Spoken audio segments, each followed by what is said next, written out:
நீதிமொழிகள் அதிகாரம் 12.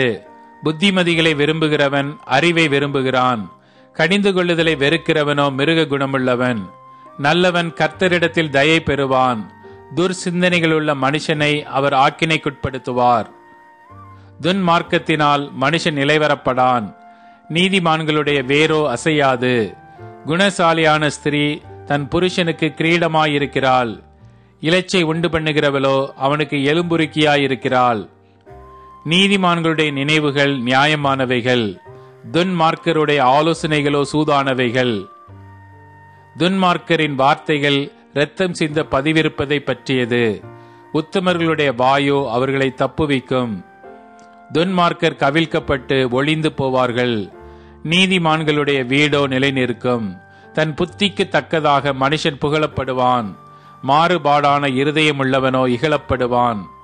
ஆகாரம் இல்லாதவனாயிருந்தும் தன்னைத்தான் கனம் பண்ணி கொள்ளுகிறவனை பார்க்கிலும் கனமற்றவனாயிருந்தும் பணிவிடை காரணமுள்ளவன் உத்தமன். நீதிமான் தன் மிருக ஜீவனை காப்பாற்றுகிறான். துன்மார்க்கருடைய இரக்கமும் கொடுமையே. தன் நிலத்தை பயிரிடுகிறவன் ஆகாரத்தினால் திருப்தி அடைவான். வீணரை பின்பற்றுகிறவனோ மதியற்றவன். துன்மார்க்கன் துஷ்டருடைய வலையை விரும்புகிறான். நீதிமானுடைய வேர் கனி கொடுக்கும். துன்மார்க்கனுக்கு அவன் உதடுகளின் துரோகமே கண்ணி. நீதிமானோ நெருக்கத்தினின்று நீங்குவான். அவனவன் தன் வாயின் பலனால் திருப்தி அடைவான். அவனவன் கை கிரியையின் பலனுக்கு தக்கதாக அவனவனுக்கு கிடைக்கும். மதியீனனுடைய வழி அவன் பார்வைக்கு செம்மையாயிருக்கும். ஆலோசனைக்கு செவி கொடுக்கிறவனோ ஞானமுள்ளவன்.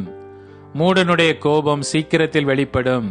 இலைச்சையை மூடுகிறவனோ விவேகி. சத்திய வாசகன் நீதியை வெளிப்படுத்துவான்.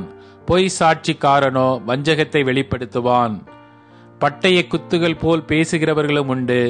ஞானமுள்ளவர்களுடைய நாவோ ஔஷதம். சத்திய உதடு என்றும் நிலைத்திருக்கும். பொய் நாவோ ஒரு நிமிஷம் மாத்திரம் இருக்கும். தீங்கை பிணைக்கிறவர்களின் இருதயத்தில் இருக்கிறது கபடம். சமாதானம் பண்ணுகிற ஆலோசனைக்காரருக்கு உள்ளது சந்தோஷம். நீதிமானுக்கு ஒரு கேடும் வராது. துன்மார்க்கரோ தீமையினால் நிறையப்படுவார்கள். பொய் உதடுகள் கர்த்தருக்கு அருவருப்பானவைகள். உண்மையாய் நடக்கிறவர்களோ அவருக்கு பிரியம். விவேகமுள்ள மனுஷன் அறிவை அடக்கி வைக்கிறான். மூடருடைய இருதயமோ மதியீனத்தை பிரசித்தப்படுத்தும். ஜாக்கிரதையுள்ளவருடைய கை ஆளுகை செய்யும். சோம்பேறியோ பகுதி கட்டுவான். மனுஷனுடைய இருதயத்தில் உள்ள கவலை அதை ஒடுக்கும். நல் வார்த்தையோ அதை மகிழ்ச்சியாக்கும். நீதிமான் தன் அயலானை பார்க்கிலும் மேன்மையுள்ளவன். துன்மார்க்கருடைய வழியோ அவர்களை மோசப்படுத்தும். சோம்பேறி தான் வேட்டையாடி பிடித்ததை சமைப்பதில்லை.